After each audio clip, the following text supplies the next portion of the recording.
गिला। अब तो रात होने वाली है यार, कुछ नहीं मिला, शायद ये औरत पागल है। हम कल फिर आएंगे, तब तक आप याद करने की कोशिश करना कि वो खजाना कहाँ है। चारों लोग गांव लौट आए। गांव वालों को जब ये पता चला कि उन्होंने बुढ़िया से बात की और खजाने की भी बात सुनी, तो पूरा गांव भौचक्का रह गया। क्या तुमने उससे बात की? उसने सच में खजाने की बात कही? हम बरसों से डरते आए हैं उस हवेली से, और तुम लोग खजाना ढूंढ रहे हो। अगर सच में खजाना हुआ तो हम सबको फायदा होगा। फिर कल चलो हमारे साथ, अगर कोई खजाना मिला तो हिस्सा मिलेगा। गांव वाले पहले तो हिचकिचाए, लेकिन हिस्सा शब्द सुनकर उनकी आंखों में भी चमक आ गई। अगले दिन राजीव, रमन, प्रेम, रिया के साथ गांव के 10-12 लोग भी हवेली पहुंचे। वो देखो भाई, वही बुढ़िया। हे भगवान, मुझे यकीन नहीं हो रहा है, मैं यहाँ वापस आ गया। चलो सब, आज इस हवेली का कोना कोना उलट डालो, चलो। लोगों ने हवेली के हर कोने को अच्छी तरह देखा, यहाँ तक कि बाहर बगीचे में खुदाई भी शुरू कर दी। कुछ घंटे बीते, लेकिन कहीं कुछ नहीं मिला। तभी रामू की नजर हवेली के पिछले हिस्से पर गई, जहाँ छत का एक हिस्सा टूट कर गिरा हुआ था। अरे ओ भैया, इधर आओ, देखो। अरे यहाँ कुछ है शायद। कहाँ? अरे ये मलबा हटाओ, इसके नीचे कुछ है। सबने मिलकर मलबा हटाया और नीचे एक पुराना पत्थर निकला, जो जमीन से अलग दिख रहा था। जैसे ही उसे हटाया गया, नीचे सीढ़ियां दिखाई दी, एक तहखाने की ओर जाने वाली। तहखाना? ये तो बिल्कुल फिल्मी सीन बन गया। चलो अंदर। वो लोग बारी बारी तहखाने में उतरे। तहखाने में घुप अंधेरा था, सीलन भरी हवा और मकड़ी के जाले। सबने अपनी मोबाइल की फ्लैश लाइट जलाकर जगह जगह टटोला। तभी रमन की नजर एक लोहे के पुराने संदूक पर पड़ी। ओ इधर देखो यार, कुछ मिला है, एक संदूक। अरे यार जल्दी निकालो इसे यार। संदूक भारी था, लेकिन गांव वालों की मदद से बाहर ले आया गया। जैसे ही बुढ़िया ने उसे देखा, वो पागलों की तरह झूमने लगी। मिल गया मेरा खजाना, मिल गया मेरा खजाना, मेरा खजाना। चारों लोग एक्साइटेड हो गए। अब उन्होंने फटाफट संदूक खोला, लेकिन उसके अंदर जो था वो देखकर सबकी रूह कांप गई। ये क्या है? ये तो किसी बच्चे का कंकाल है। चारों तुरंत पीछे हट गए, लेकिन बुढ़िया संदूक को पकड़कर बैठ गई और उसकी आंखों से आंसू बहने लगे। ये क्या है? तुमने तो कहा था खजाना है। जवाब दो, ये क्या है? बताती हूँ, सारा सच बताती हूँ। बुढ़िया ने बताना शुरू किया कि उसका नाम गौरी था। एक समय में जवान, सुंदर और भोली भाली गौरी अपने पति और ससुर के साथ इस हवेली में रहती थी।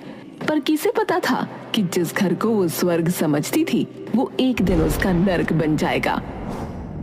बाबूजी, वो आपकी बहू ना माँ बन गई। देखिए, बेटी हुई है, कितनी सुंदर है ना?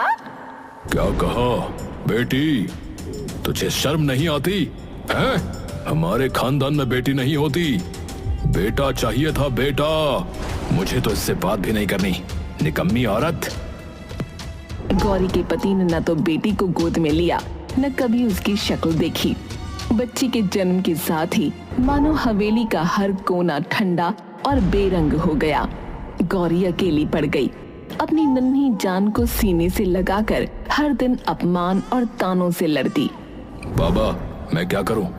मुझे बेटा चाहिए, कोई उपाय बताओ। उपाय है, अपनी बेटी की बलि चढ़ाओ।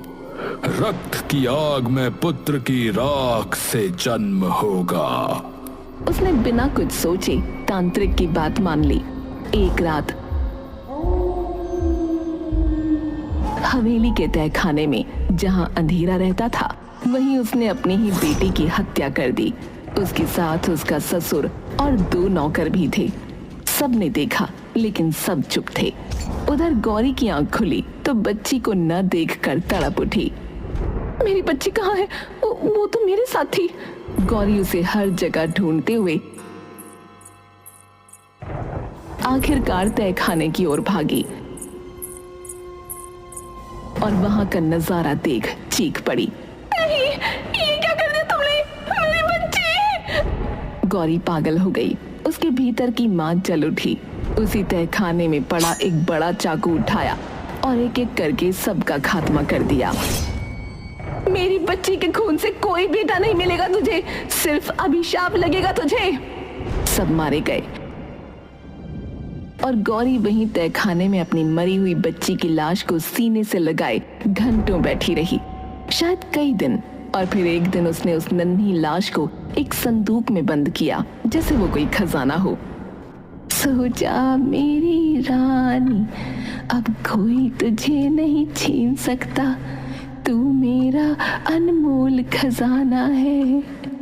वो संदूक लेकर वहीं तहखाने में बैठी रही। वक्त के साथ सब बदल गया। हवेली सुनसान हो गई और जब वो एक दिन ऊपर आई तो छत का एक हिस्सा गिर पड़ा।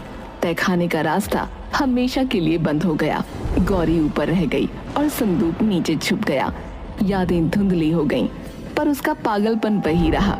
गौरी की आंखों से आंसू झर रहे थे। सामने बैठे राजीव, रिया, रमन और प्रेम सन्न थे, जैसे किसी ने उनकी जुबान छीन ली हो। ये सब सच है?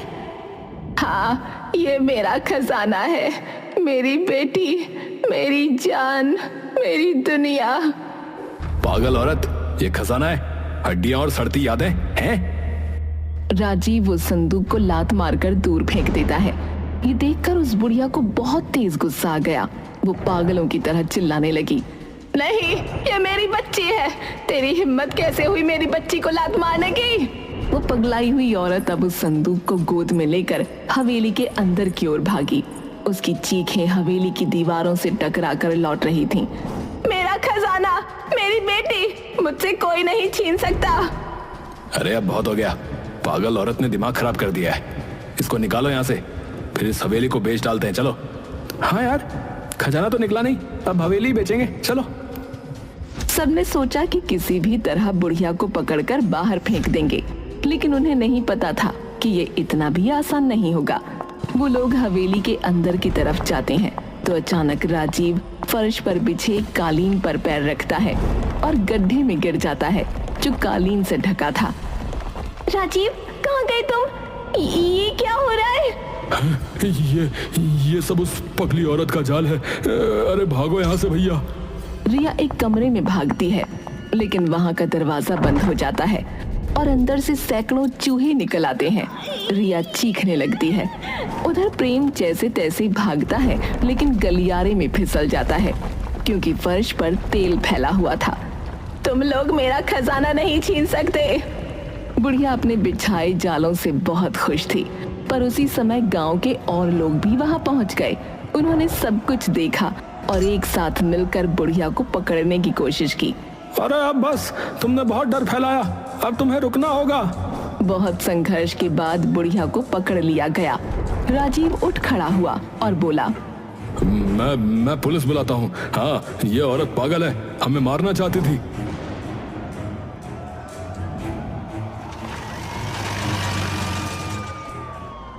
पुलिस जल्दी ही पहुंच गई। सर, हम तो ये हवेली बेचने आए थे। ये औरत हम पर हमला कर रही थी। पागल है सर ये। हाँ, मैं पागल हूँ, लेकिन ये हवेली मेरी है, मेरे खून से सींची गई है। तुम लोग इसे अपना कहते हो, क्या सबूत है तुम्हारे पास? पुलिस को बुढ़िया की बात सही लगी, इसीलिए उन्होंने उनसे कागज मांगे, सबूत मांगे, लेकिन चारों लोगों के पास कुछ नहीं था, न कोई दस्तावेज, न कोई अधिकार। गांव वाले भी अब शंका से भर उठे। राजीव, बताओ, इस हवेली का इतिहास क्या है, बोलो। वो हम तो बस। अरे वो क्या कर रहा है?